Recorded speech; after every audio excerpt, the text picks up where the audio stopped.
Welcome to the Masonic Antiques Roadshow, sir. It looks like you've got a great item here. Tell us a little bit about this and where you got it, what it's worth. I do. It's this Scabbard. It's got to be 500-600 years old. I mean, it's got carvings on it. I can put my kids through college, your kids through college, somebody else's kids through college. What can I get for this? This is it's definitely not 500 years old. This might be. I mean, this is. I would charge you money to take this out of here. It's junk. Why did you bring that here? I mean, how much did you pay for this? Did you buy? Was this a gift or did you buy it? No, I bought it. Online? Yeah. 500? A grand? 2 grand? Did you spend more than 3, 4, 5 grand? 5 grand you spent on that hunk of junk? I'm in a lot of trouble. Yeah, you are. That is absolute garbage. I mean, I think you can get those right now in Walmart for like $8. Well, then how am I supposed to find out the value of something Masonic? How much a Masonic item is worth, especially if you buy online? That is an excellent question, and we're going to talk about it right now.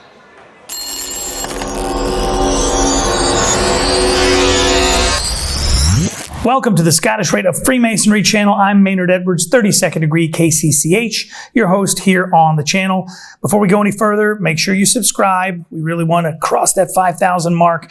And also, if you're a Brother Master Mason, a Scottish Rite Mason, York Rite Mason, Shriner, whatever, drop it in the comment section below. We're always happy to hear from our brothers. In terms of Masonic collectibles, what makes something valuable? Well, in terms of used items, something is worth what someone is willing to pay. So if you can get someone to spend $10,000 on some little Masonic trinket, well, then that's what it's worth to that person. However, what it might be worth to resell to someone else, an entirely different story. Generally speaking, people believe that just because something is old or rare, it is also valuable, but that's not necessarily the case. One of the biggest factors in determining whether or not something is valuable is the story that it tells and if it's attached to a particular person. For instance, there are lots and lots of Masonic aprons from the late 1700s and early 1800s. You can pick one up online right now for probably under $1,000, maybe even $200-300 if you find out that that apron belonged to George Washington, Ben Franklin, or some other big name. Well, then the value goes up exponentially. A lot of times when you look at these online auction sites, people assume that because something is Masonic, it's something old, that it is therefore very valuable, and they put these exorbitant price tags on items, and it's really, really silly. I want to take a look at a few things, talk through it with you, and really stress the importance of let the buyer beware and doing the proper amount of research before plunking down any hard-earned cash. Just a little disclaimer, my advice here is not meant to inform any specific decision you're going to make about spending money on anything. That's totally up to you. My advice is do your research, do your research, do your research. But let's take a look at a few items here.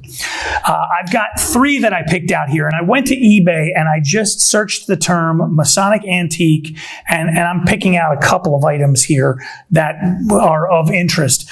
And the first one that jumps to mind is this 32nd and 33rd degree Freemason Scottish Rite 14 karat gold jewel and certificate. And so let's take a look at what this is. This is a Scottish Rite patent to Brother Carl Ingle of the Butte Consistory, which is the Valley of Butte in Montana. If this was my granddad's patent, I would be willing to spend a lot more money on this than I might if it was just some random guy.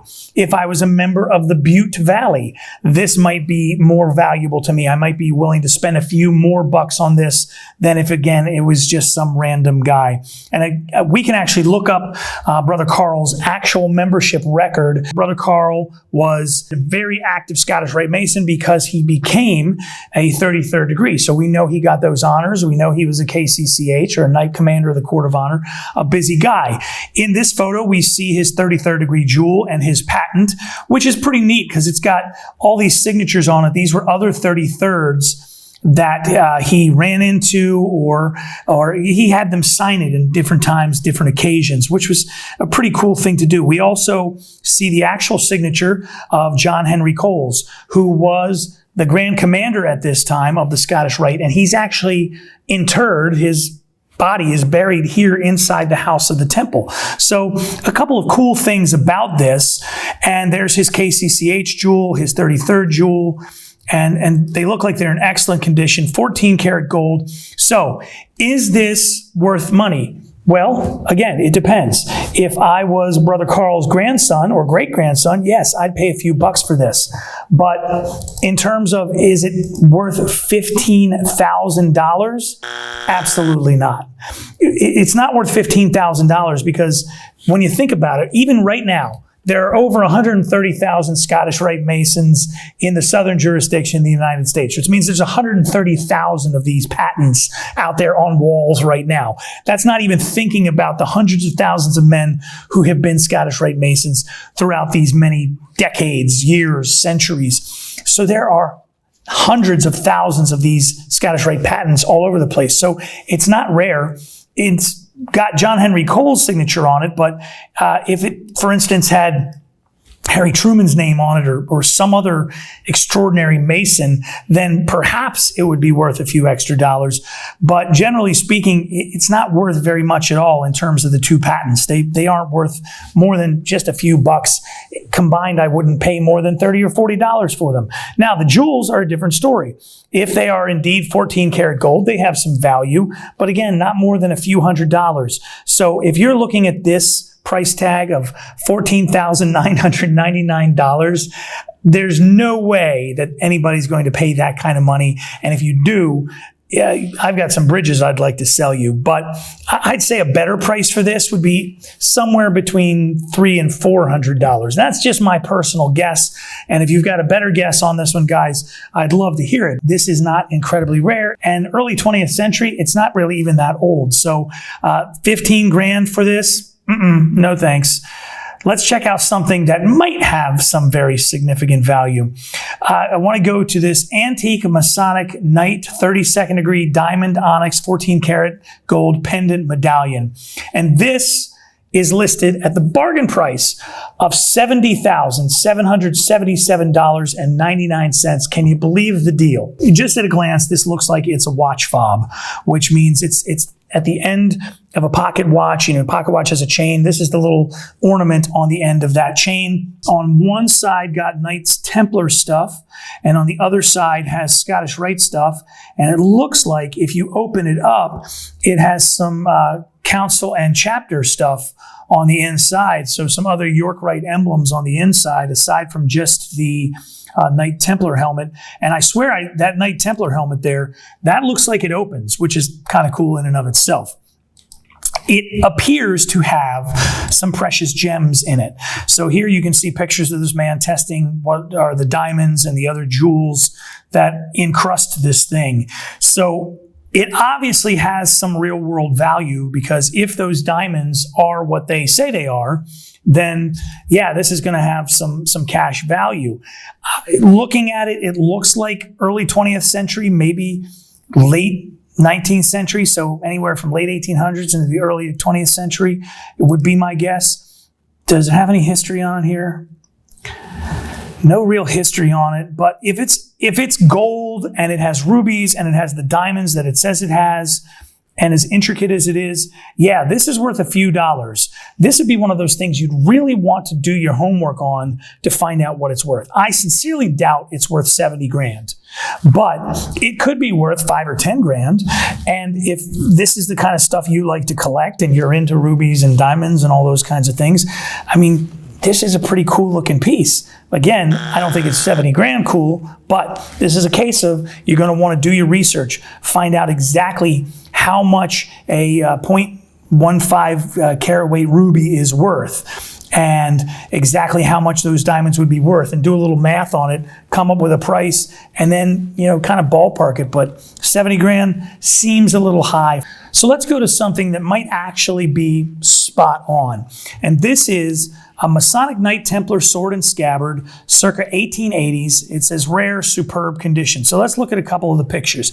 It does look like it's in pretty good condition, and I agree with the person who has posted this, that this looks like it's the late 1800s. And here's Steinmetz & Sons, Washington, D.C. Now, they were a men's clothier in Washington, D.C., and they did for a long time sell Masonic regalia.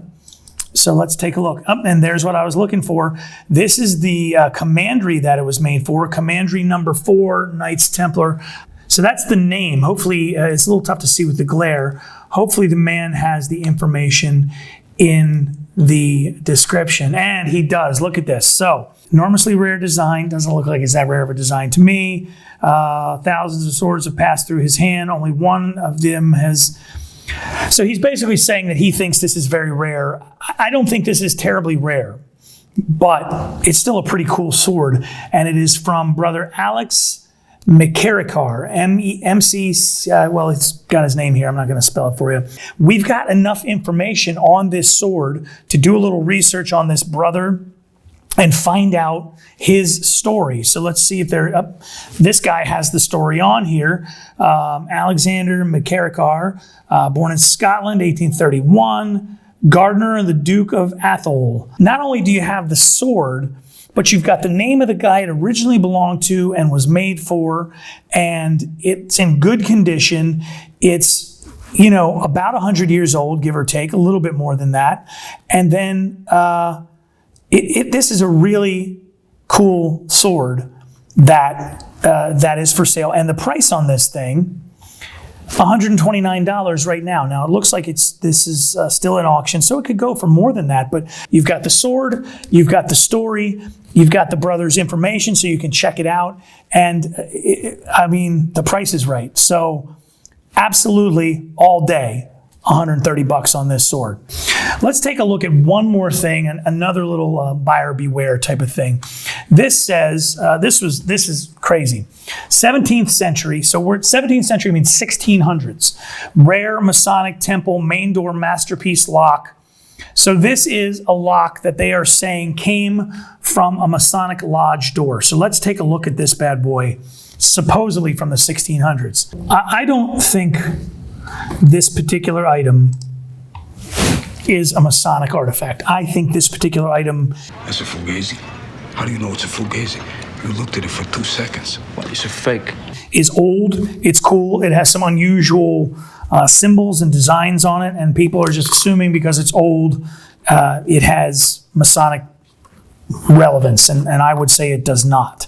These screws are clearly more modern than 1600. There's no way those flathead screws are 1600. I bet you this is early 20th century. The machining on this is too pretty. If you look at this part here, there's no chance that's 1600s. It's my recommendation that if you're going to get into buying and selling Masonic stuff, you do it because you want to collect the items, you're interested in them, they bring you joy having them, you want to check out the stories, you're interested in the piece itself, in the history, and the story that it tells, because that's the only way you're going to get any real value out of it.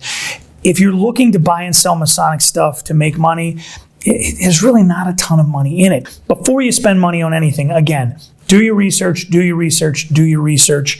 Make sure what you're buying is what it says it is. And remember, these things are only worth what you're willing to pay, generally speaking. So be very careful as you proceed, whether you go to eBay or some other online auction site.